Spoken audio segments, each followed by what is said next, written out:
Salut les amis, j'espère que vous allez bien. Aujourd'hui il y a du soleil, un petit peu voilé, il paraît que c'est à cause des feux du Canada. Je suis revenue dans la région de Grand-Sonin au-dessus des Clus et je suis juste après la buvette des Pressettes. Et dans mon dos, là je me tourne, précisément là, c'est là qu'ils veulent mettre une éolienne. Alors voilà, il faut profiter du paysage pour l'instant qu'il est vierge et naturel.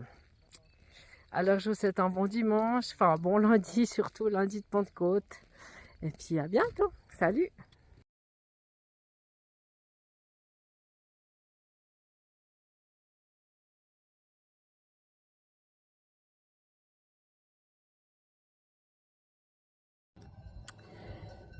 Et là les amis, je suis un tout petit peu plus loin du chemin et on a eu la chance de voir une colonie de marmottes. C'était tellement joli, elles étaient au moins 8, c'était trop chou. Et ça, je pense qu'elles seront bien perturbées aussi avec l'arrivée des éoliennes, quoi. Elles ont leur terrier là, sous terre, dans ce magnifique champ là derrière moi. Et c'est là pas bien loin, qu'ils vont creuser, qu'ils vont mettre des câbles électriques.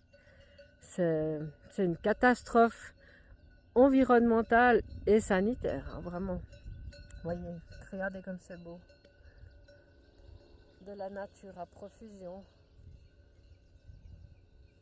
Et là, combien de sortes d'animaux et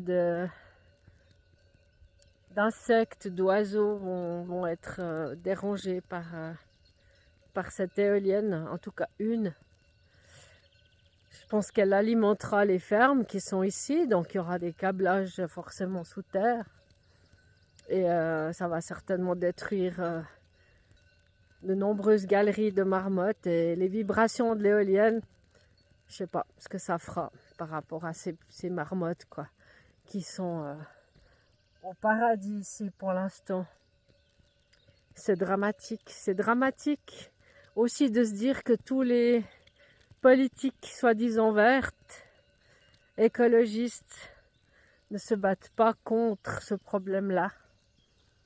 Et je comprends pas. Alors que, comme je l'ai déjà dit, mais je le redis parce que je reçois beaucoup de critiques, il existe des solutions, comme par exemple ces éoliennes à la verticale qui sont de taille moyenne et qui peuvent être mises sur le réseau autoroutier par exemple.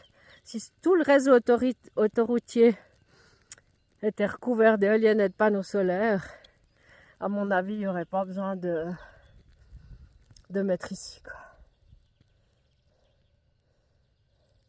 Alors c'est clair, peut-être certains diront, les éoliennes là, elles vont fournir l'électricité aux fermes. Peut-être bien. Mais est-ce que ça vaut la peine de massacrer des animaux? Peut-être même des vaches? Est-ce que l'agriculteur qui recevra des subventions parce qu'il accepte qu'on mette une éolienne pour qu'il ait de l'électricité, est-ce qu'il est gagnant si ces vaches tombent malades ou que leur lait devient impropre à la consommation? Est-ce qu'il est vraiment gagnant? Je suis pas certaine. Regardez ça, ce terrain, c'est tellement beau ici. J'aime tellement cette région. En tout cas, les habitants de Bullet, ils ont accepté le projet éolien. Alors voilà, j'espère que tout se passera bien et qu'il n'y aura pas de cadavres par la suite.